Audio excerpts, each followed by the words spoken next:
Solitude, de son prénom Rosalie, est une figure historique de la fin du XVIIIe siècle qui incarne la résistance des esclaves noirs luttant contre le rétablissement de l'esclavagisme en 1802 en Guadeloupe. Née vers 1772 en Guadeloupe, Rosalie, qui se renommera Solitude plus tard, est née d'une relation non consentie entre une mère captive africaine et d'un père marin blanc rencontré sur un navire négrier qui l'a déportée aux Antilles. Elle fut très tôt témoin des souffrances infligées aux esclaves. Elle fut séparée de sa mère pour être domestique de maison.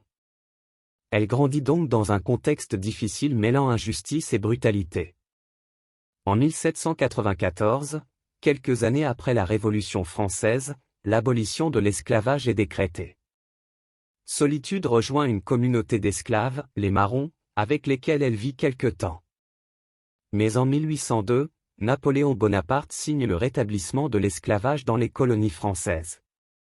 Des troupes françaises d'environ 4000 soldats sous le commandement du général Antoine Richepense débarquent en Guadeloupe pour désarmer les soldats de couleur et rétablir la discipline chez les anciens esclaves.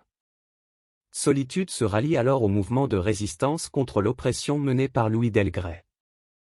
Elle prend les armes avec ses amis et participe activement à la révolte des esclaves de Guadeloupe pour défendre la liberté et l'égalité. Après 18 jours d'un combat inégal, Solitude est arrêtée alors qu'elle est enceinte. Elle est emprisonnée puis condamnée à mort.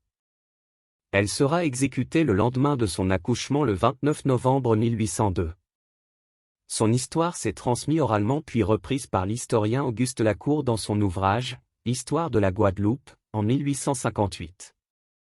Son personnage fut popularisé plus tard dans le roman biographique d'André Schwartz-Barth, La mulâtresse Solitude, écrit en 1972. Mulâtresse étant un terme colonial dégradant désignant une personne métisse.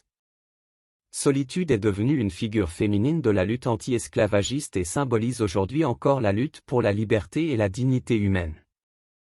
Des statues la représentant ont été érigées en sa mémoire dans la commune des Abîmes par exemple. Des allées et sentiers portent son nom en Guadeloupe. En 2020, Anne Hidalgo inaugure le Jardin Solitude dans le 17e arrondissement avec la première statue de femme noire à Paris. En 2022, un timbre à son effigie a même été créé par la Poste.